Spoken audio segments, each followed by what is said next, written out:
Okay, hi, welcome back to Colors in the Void.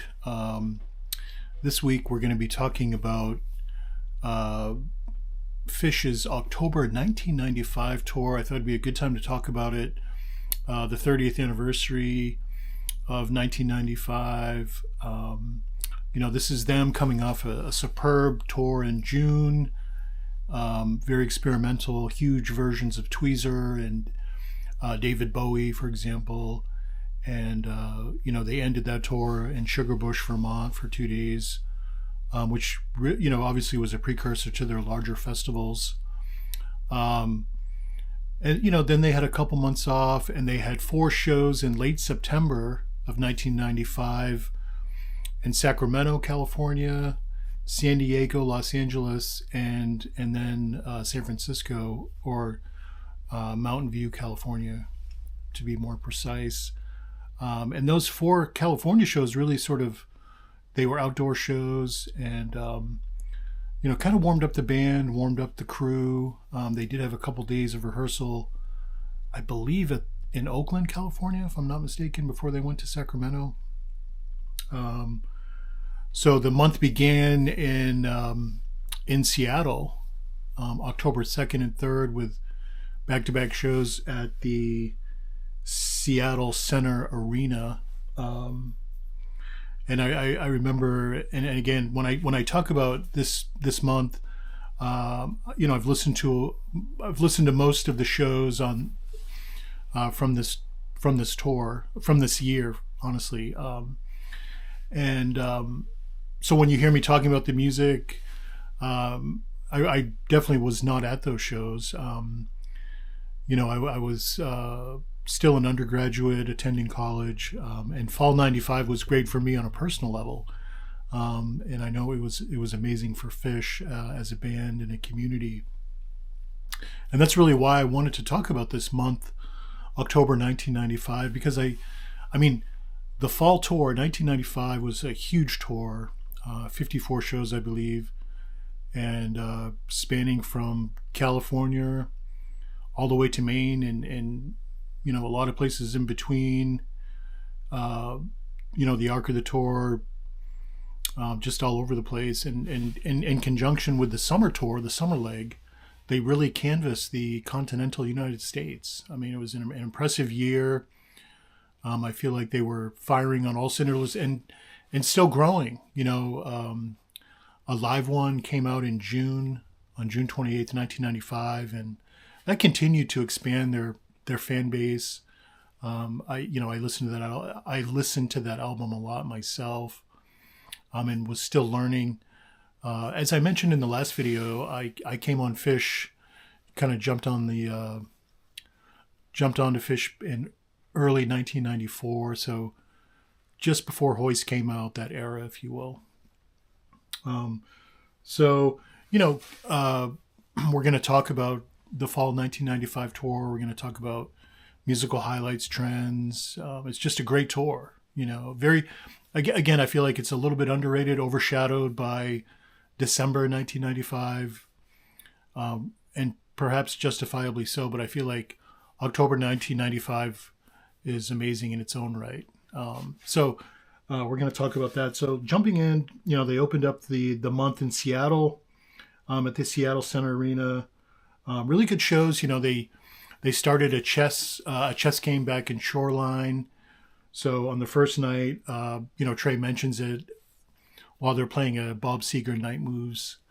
And so, Trey's sort of reinforcing that this chess audience versus band chess match began at the last show in Shoreline. And, these guys play a lot of chess, right? They've been playing chess for years behind stage while touring in their minivan, and just had always played. So at the end of Night Moves, Trey says, like we said last night, we will crush you. I mean, these guys were pretty serious about this chess match, which is kind of interesting.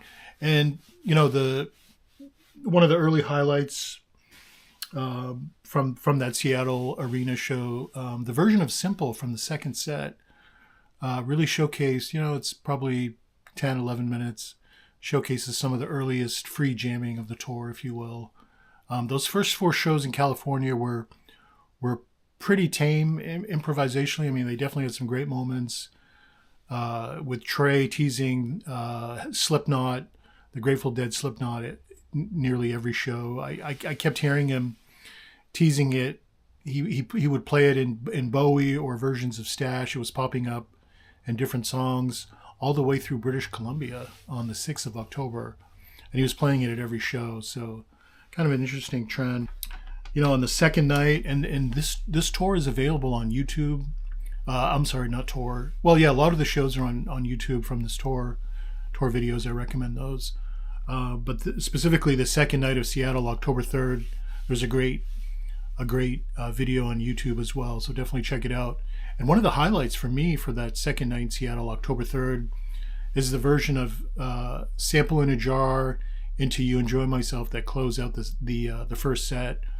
I mean, Trey's solo and Sample in the Jar, he's so dialed in. It's almost like, you know, it's the kind of intensity that he showed in Glen Falls, New York on While My Guitar Gently Weeps. You know, he's playing these incredible pitch bends. You know, his outro solo is, you know, his main solo and his outro solo, he's definitely super into it. And then you can hear Trey counting off the intro to You Enjoy Myself, and they segue right into it. And I think at the beginning a little bit, you know, his guitar might be out of tune. The Languedoc rarely went out of tune. But when Trey's playing these monstrous pitch bends, some of the strings, he may have broken a string, but it definitely sounds out of tune a little bit. But they go into You Enjoy Myself. And You Enjoy Myself actually, you know, when we talk about October 1995, I mean, You Enjoy Myself had a great tour in October with so many great versions to come in November and December. But in October, they really, you know, they played some really exceptional versions. You know, and I want to talk a little bit about just some highlights from You Enjoy Myself from this tour. And, you know, we're going to jump ahead to October 28th. So they played a version of You Enjoy Myself at Auburn Hills, the Palace of Auburn Hills, and this would be their first time playing this venue, a pretty good sized venue for Phish in October of 1995. They were playing, you know, theaters. The first 4 shows in California in September were outside, you know, amphitheaters, if you will. But they in October they were playing a mix of, and this would continue on throughout the rest of the year, really. But they were still playing small theaters like they did in the fall of '94. They were playing these sort of medium-sized venues, almost like you know, AAA hockey, you know, AHL hockey arenas. Cumberland County Civic Center in Maine is a perfect example. So they were playing these smaller, and you know, I call the fall 1995 tour from October to December really as Phish's hockey arena tour, because they played these smaller, you know, professional hockey arenas, and it was perfect for them at their time, their growth. They could pack these small arenas, you know, compared to a place like Auburn, the Palace, for example, which is a huge venue. But you know, these smaller venues, these smaller hockey arenas, if you will, sheds, as sometimes they're called, they packed them in and you know, really created a really festive environment when they played. It's always like that whenever they play, but like when they were able to pack in these small hockey arenas, you know, I think Trey enjoyed that. Trey grew up playing hockey. You know, there were probably times during sound check or whatever he saw the Zambonis, and so hockey was probably always in the back of his mind when playing. So anyway, getting back to You Enjoy Myself, their opening show at the Palace of Auburn Hills, they played a pretty blazing second set, which also includes this You Enjoy Myself. And in particular, in the Nirvana section, Trey is chanting My Mother's Waiting for Me a few times. And it's sort of eerie, right, over this music. Pretty unique. Another just bombastic best ever version of You Enjoy Myself occurred 3 days later at the Rosemont Horizon, where Phish played their Halloween set. And on Halloween, they covered The Who's Quadrophenia. And they were teasing different albums, leading up to Halloween. They, in shows, they would tease, Michael Jackson's Thriller or Beat It. They even went as far as playing Breathe out of one of the Mike's Songs jams on the 25th of October in St. Paul. So people were led to believe that perhaps it could have been Dark Side of the Moon. And that's sort of the fun thing about when Phish covers an album for Halloween. The fans get excited. They're anticipating, their favorite classic rock album or whatever. But for 1995, they chose Quadrophenia.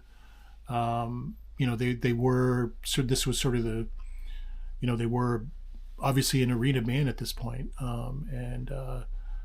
So they chose that. But again, getting back to the You Enjoy Myself, I mean, they played a 40-minute version in the third set of that Halloween show. And I want to say 15, 16 minutes in, they lock into this really amazing, jam. And you can call it a funk jam, but, it's got this sort of aura of eeriness. And, they really lock in. Page is hitting his synth pretty hard, and Trey's playing some pretty funky guitar, like really laying down some funk rhythm. I mean, it's a beautiful moment, honestly, in Phish's history, and certainly on this tour and this year, this is definitely a highlight of the year, and one of the highlights of their career, I would say, to me personally. And so, I've seen some commentary, and I certainly think it's justifiable and valid that, Phish had played a couple shows with Medeski, Martin, and Wood on this tour. They played, and in the Donyak Chevice, the Phish newsletter that always came out before tour began because it had the ticket information, etc. Mentioned that Phish was going to be playing with Medeski, Martin, and Wood in Austin, Texas on the 14th. And I mean, it was really an exciting time. I mean, I'm, going back, I was an undergraduate in college and just started listening to Medeski, Martin, and Wood myself. And I remember being so thrilled about where things were musically, certainly in my life, with the jam band culture.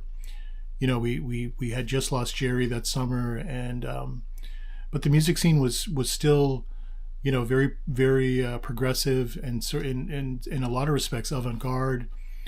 And Medeski, Martin, and Wood, they brought their own thing, and they were frankly even more jammier than Phish. I mean, they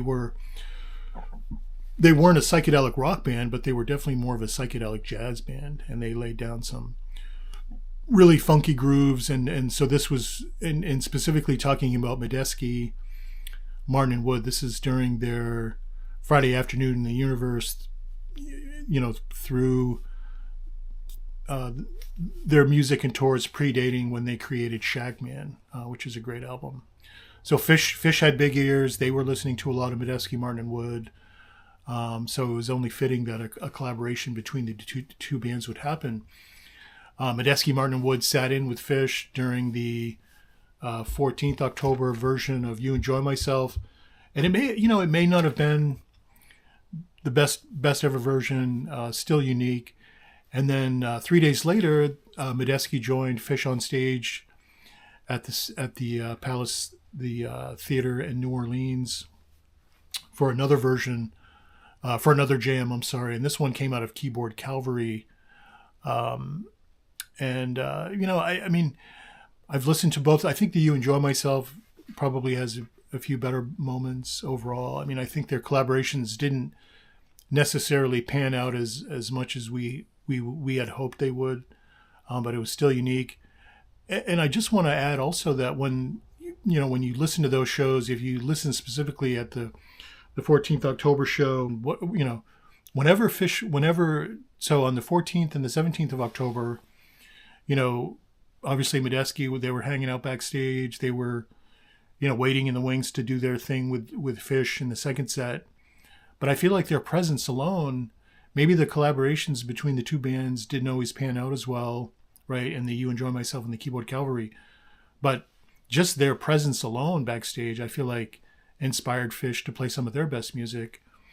The Stash from New Orleans is just an incredible version. I really got a chance to listen to it this past week, and it's super creative, and it's not super long, but it's got this energy, and I definitely attribute that to Medeski, Martin, and Wood, and likewise same with the Austin Stash, way more experimental. They essentially, they take Stash for a long walk, and they go into music that goes way outside the familiar chord structure, the tension and release structure of Stash, into something completely different, which I enjoy immensely. And I feel like, again, Medeski, Martin, and Wood inspired that as well. And since we're on the topic of Stash, and again, I apologize for jumping around. We were at You Enjoy Myself, and now I've sort of regressed here into Stash. But another great version of Stash from this tour, guys, October 6th from British Columbia in Vancouver. Just amazing. You can imagine them. They're playing in a small theater, and Trey does some interesting textural effects with his pedals and some new effects that he had introduced on this tour. But it's a really good version. So I definitely recommend that. But yeah, You Enjoy Myself had that great jam, and I mean ultimately I think that was sort of inspired by Medeski, Martin, and Wood. That was sort of the culmination of a lot of things that they did with Phish that month of October, and it does kind of have that. It does have a lot of great synopication. I think that's one of the trademark sounds of Medeski. Really creative. So another song that really stood out to me from this tour and sort of began at the Seattle Center Arena was David Bowie. David Bowie had a great tour in June of '95, and that greatness continued in October. There was and I want to say this about David Bowie. It's been said before. They were playing longer intros, right? So these long intros to David Bowie kind of foreshadow the ambient music that would come, more in earnest in '97 and '98, especially. But we hear a lot of the beginnings of their ambient style, right, in this tour. We hear a lot of. It's almost like the Fall of '95. I mean, Fall of '95 had its own brand of funk. It wasn't the cow funk of '97. It definitely had its own thing, but they were funking out pretty hard, and again, I attribute some of that to Medeski, Martin, and Wood, but Phish, they listened to a lot of James Brown. Their influences were, all over the place, completely disparate. A lot of their future music we could hear on this tour, ambient, right? Their ambient period, their funk period. They could still rock really hard. I mean, it's all here. Every era of Phish, past, present, and future, you can hear on this tour, and that's what makes Fall '95 and October 1995 such a great period for Phish. So getting back to the David Bowie, you'd hear these longer, sort of extended intros that had these sort of ambient jam beginnings. The one in Portland, the David Bowie from Portland, Oregon. Fishman goes into a 4/4 beat, and we're still in the intro, right? And they sort of extend that out. The Portland Bowie really had some experimental jamming in it as well. It sounds like Trey, he's playing some chords to NICU, and then sometimes I'll hear, it's like a transition jam in McGrupp, for example. But he's definitely mixing it up there. The version from Missoula, Montana, and it had another great intro. And some of the, when the jam starts, there's a great version from October 27th in Kalamazoo where Trey is kind of, mumbling something at the beginning of the jam. And then the jam sort of opens up into the classic 2-chord vamp. And it's almost, Trey again, he's humming, he's oohing and eyeing, and it's almost like a foreshadow of the next night's You Enjoy Myself in that Nirvana section we talked about earlier. But Trey is just feeling pumped up. I feel like they were probably practicing the Who album a lot backstage and on the bus. And I mean, Trey's enthusiasm and energy is palpable, especially when it's showing up in versions of You Enjoy Myself and David Bowie. But that October 27th version, the opening vamp chords, you can hear that in the Missoula version as well. I think people were expecting Phish to break it wide open like they had done the previous year in Bozeman. Missoula wasn't as wide open. They didn't have a 40 plus minute version of Tweezer, for example. But it was a pretty solid show with an excellent David Bowie in the second set and another solid You Enjoy Myself in the second set. And the other unique thing about Missoula is it was the only show on the tour that opened with a new instrumental that Phish introduced in Sacramento called Keyboard Cavalry, which was all 4 band members playing keyboard simultaneously. The second set of Missoula opened with Keyboard Cavalry and closed. So I thought that was kind of unique. Another interesting version of David Bowie was from October 15th, the second night in Austin. Another kind of cool, intro, and then even Fishman's drumming. It sounds like he's, it's just the same drum beat that we would hear later on in Seven Below, but you can hear it in this early period. I know we talked a little bit already about these experimental openings with David Bowie. And, one thing I learned about, listening to, because I literally listen to every version of David Bowie from October. I mean, the October 21st version of David Bowie is, literally one of the best of the tour. And I didn't really listen to that show a lot. It's been released on Live Phish as an archival release. And, I guess I was kind of naive about it. I was always like, there's so many better shows that they could have picked from that month. And literally the last days, when they turned the corner in Kansas City on October 19th, I mean, every show leading up to Halloween just got better and better. They were on fire, right? And this show in Nebraska, this David Bowie, I mean, it's amazing, really. There's a very cool early jam, and then it's such an experimental jam. It's just ferocious. You have to listen to it. It's super high energy. And I've heard some great stories about that day. They're playing in Lincoln, Nebraska. Nebraska won their football game, and if you've seen the video, Trey's wearing a red shirt, so he's definitely enjoying the vibes in Lincoln that night, and I'm sure the crowd loved it. I'm sure the crowd was ecstatic seeing Trey come out on stage in a red shirt, as most probably were on some level Cornhusker fans. But yeah, I mean, overall, David Bowie was just a monster vehicle for them in October, just like You Enjoy Myself. There were some other really great songs on this tour. Runaway Jim would continue to evolve over the course of October, November, and December, culminating in the New Year's Eve version. But there are a couple hot versions. Again, one from Austin, another from Kalamazoo on the 27th, that were excellent.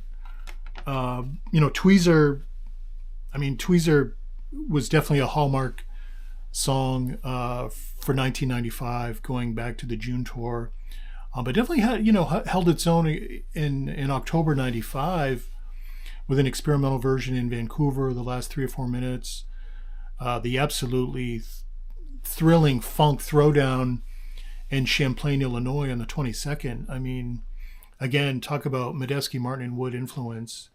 The funk jamming in the Tweezer, pretty impressive, and foreshadowed 97. But again, the funk was different in '95. I mean, it's its own thing. It's different from the cow funk. It's different from what we would hear 2 years later, right? In November of '97. It's still really good though. It's really good, and I feel like, we don't talk as Phish fans. We don't talk enough about fall '95 and the funk, but they were definitely laying it down. Another cool song that that sort of jumped out at my ears as I was listening to this tour. Great versions of It's Ice. There was a version from the 29th in Louisville, 29th of October in Louisville at Louisville Gardens with Kong in the middle of it. And then even way before that, a couple weeks before that, going all the way back to Spokane, there was an experimental version in Spokane. And then another, experimental psychedelic version from Austin, the first night in Austin. And so when you put those three versions together, you've got a pretty good cross section that It's Ice was, and the other underlying theme that I noticed, a lot of the jams, again, leading up to Halloween, were, had this sort of eeriness and this sort of spookiness, if you will. And you can definitely hear that in It's Ice. But you can hear that in a lot of the music, right? Even the Bowies, the You Enjoy Myself, Stash. There are these sort of undercurrents of spookiness that I feel is definitely prominent, and really what helps make this tour this month of October such an amazing month of live Phish. We can't talk about October 1995 without mentioning the Run Like an Antelope from Madison, Wisconsin on the 24th of October. I mean, just an incredible version. I feel like this version epitomizes the name of the song, Run Like an Antelope. I mean, it's literally running on stage. It's everything you want to hear in Run Like an Antelope. It's arguably the best version they ever played. It's just so good. And there is a soundboard out there that Shapiro released on from the archives. I forget which one, maybe an early 3.0, but it's out there. And if you can find it online, it's a really great version. I want to go back to the ambient jams a little bit because Phish played another version of Antelope back in Fort Worth on the 13th of October, and they also debuted Life on Mars. But after Wilson, right, there's another brief ambient jam, almost a minute and a half, before they segue into Run Like an Antelope from that show. But that's a sweet little, minute and a half ambient jam, which again sort of just reinforces them foreshadowing the ambient jams that would come in earnest in '97 and '98, right? So I want to circle back to the Halloween show. I feel like that's probably the biggest show of the tour, and they covered the Who's Quadrophenia, and pretty interesting choice. I mean, it took me a long time to get into that. I myself didn't really listen to a lot of the Who. They were not part of my musical gestalt. Growing up and in college, and I mean, even today, I don't listen to a lot of the Who. I've probably listened to more Phish covering the Who than I've listened to the Who. But I definitely appreciate them, and I definitely appreciate Phish choosing to cover Quadrophenia, and I appreciate it more, right? And one of the highlights for me from that set, I'll just mention a few quickly, but The Real Me is just such a great song, and they didn't really jam it out. They didn't jam it out at all, but they put a lot into it, and they play an incredible version, 2 months later in Worcester on the 29th of December 1995. But yeah, they play an incredible version of The Real Me in Worcester, Mass on the 29th of the 29th of December. It's just amazing, incredible funk coming out of it, and it's in the middle of a bathtub gin. And I believe they call that The Real Me Gin, but it's just an incredible version. That's a highlight from this October '95, the Halloween set. But my absolute highlight from the Who set, It's not 515, and it's not Drowned, which Drowned, uh, we'll hear more about Drowned later. But it's the acoustic song, I've Had Enough, right? I mean, I love that song, and I love it because it's like them playing acoustic, right? Um, and Trey's just playing some ferocious rhythm guitar. It's just two chords, but mostly two chords. But um, you can hear Mike on his banjo, and Page is back on the acoustic bass, and I believe Fishman's playing mandolin, or he might be playing his washboard, his washboard. It's cool. It's cool in that it's sort of, I mean, they sound great, right? I love them. I love when they harmonize. It's a really cool song. But I also feel like it's a foreshadow of the Billy Breeze period, right? Because that album features a lot of acoustic music, and they would go into the studio in early 1996. So after the fall '95 and the New Year's run, they take a little bit of time off, and they literally go into Bearsville Studios in New York, and they begin playing, they begin not recording songs, but they begin laying the bedrock, the foundation for Billy Breathes. So I think that's interesting that they play such an acoustic version of I've Had Enough.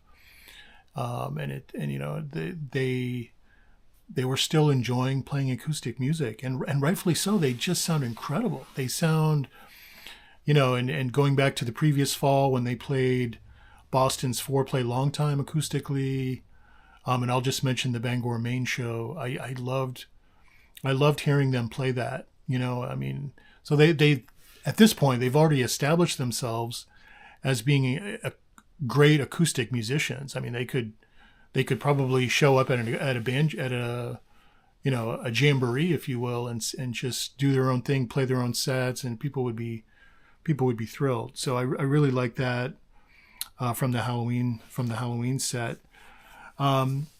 Mike's song had some great versions from this tour. Mike's song, I feel like Mike's song may have been the 1995 may have been the best. I feel like, and I'll say this right now, fall '95, without question, the best tour for Mike's song. Mike's whatever into Weekapaug Groove. Sometimes they would do I Am Hydrogen and then still mix it up. They'd put in other stuff too. Mike's song was great, and going back to the 11th of October, they were in Chandler, Arizona, playing another outdoor show, an amphitheater. A pretty cool Mike song, and that song, Mike's Groove, in that show, the second set. Very experimental jamming, and it almost has like a circus sound. The jam reminds me of circus music or what you'd hear at a festival, and it kind of reminds me of music we'd hear at Phish's own festivals, like at the Great Went and the Lemon Wheel, which were just a couple years down the road. So that's kind of what the kind of vibes I get from that Mike song. The next great Mike's Groove from October '95, on the 19th of October in Kansas City, and there's some great YouTube video out there of that if you want to check that out. Trey hits his percussion rig pretty hard in that Mike song, but the Weekapaug Groove has some interesting jamming, and sort of teeters on type 2. They're really pushing the envelope on that. And then of course the aforementioned Mike's Groove from St. Paul, Minnesota, where they play a pretty, I think it's 4 or 5, 6 minute version of Breathe, Pink Floyd's Breathe, with Trey doing some David Gilmour-esque soloing in the middle, but definitely unique. And I just want to underscore, the three versions of, and they played, the first version was of Mike's Groove. They did play one in Mountain Valley in California on the 30th of September, but the fall '95, we're going to go over even better versions in November and December of '95.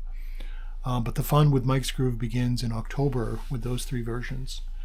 So pretty cool. So that pretty much covers it, you guys. I just wanted to touch base on a few highlights on music that really caught my ear. Again, they played 21 shows in October, culminating in the Halloween show, and the two soundboards. I mean, there's tracks here and there, right? But the 2 shows you can listen to on Live Phish, the 21st in Lincoln, Nebraska, highly recommend it. And then obviously the Halloween 1031 that came out on CD back in the early 2000s on the Live Phish Electra series. So those. But if you can get your hands on the whole tour, I mean, I recommend it. Again, I just feel like it's underrated compared to other tours, and it really stands tall on its own. It's a great tour. They were playing great music. They were so locked in. You've got the Medeski, Martin, and Wood influence. You've got them collaborating on stage, but Phish played great music in the presence of Medeski, Martin, and Wood. And then again after New Orleans, and they were running up the Midwest toward Chicago. You could definitely, you can hear what Phish pulled away from their collaboration with Medeski. And I want to end the video. I know it's getting long-winded. Sorry guys, but I want to end the video talking about going back to Austin, because Trey actually sat in with Medeski when Medeski played later that night, maybe after the Phish show. But Trey sat in, and so for us fans back in the day, right, when we finally got our hands, and it was a soundboard bootleg circulated. Probably Medeski released it, but it's cool to hear Trey sitting in, because Trey obviously is sort of a musical chameleon himself, and it was great to hear him sitting in. I think the highlight of his sit-in was Jelly Belly. Trey's the kind of guitar player. He's not just gonna play flashy solos, and he's not gonna jump right out and take over. That's just not his style. Trey has big ears, and he wants to blend in, and he wants to play their music, and I think overall he does a pretty good job. And kudos to Medeski for letting him sit in. I just remember being super excited about that back in the day, and finally getting a copy of that show. I can't remember if it was, most likely it was on cassette, but super exciting. So that's essentially October '95, guys, in a nutshell. Great music, the sort of undercurrents of eeriness and a lot of the jams. They were pushing their music still and new directions, while simultaneously playing new arenas, right? And again, I call this the hockey tour, the minor league hockey tour, because they were playing in these smaller hockey arenas. And the one in Kalamazoo, Wing Stadium, is just, sort of iconic, right, for that idea. It's just this small little hockey arena, and it was an incredible show, a crazy night, and I'm sure it was crazy at every show. I mean, they were literally on fire. They really brought their A game every night. They just crushed it. So, okay, guys, well, that wraps it up for this edition of Colors in the Void. And if you have favorite versions or trends or anything that you want to mention that perhaps I have forgotten, please mention in the comments. I'd love to have discussions with you guys in the comments as well. And we're going to continue on, guys. So probably not for a few weeks. I've got to do some listening, but we're going to talk about November '95. That's coming up. Phish took a little bit of a break after Halloween. They'd been on the road for a long time. They take almost a week off, and then the tour. They get back on tour in November in Atlanta, Georgia, at the Fox Theater. So that's where our next episode will begin of Colors in the Void. We'll be talking about that incredible run, and then the shows essentially from there, and they do another dip down through Florida like they did in the fall of '94. They play 3 or 4 shows in Florida, and then they slowly crawl up the eastern seaboard into December, and we'll be covering December 95 as well as the New Year's run. So very excited to continue to talk about the fall of 95. Really excited about November and December, especially because these were just incredible. This was an incredible tour, 54 shows. But I'm glad we were able to cover October 95. Definitely dig in, and I recommend all those versions that I mentioned. Definitely check those out as well. Okay, guys, thanks for tuning in. Please like and subscribe, and look forward to seeing you next time when we talk about Phish November 1995. Okay, thanks. Have a great afternoon. Talk to you later. Bye.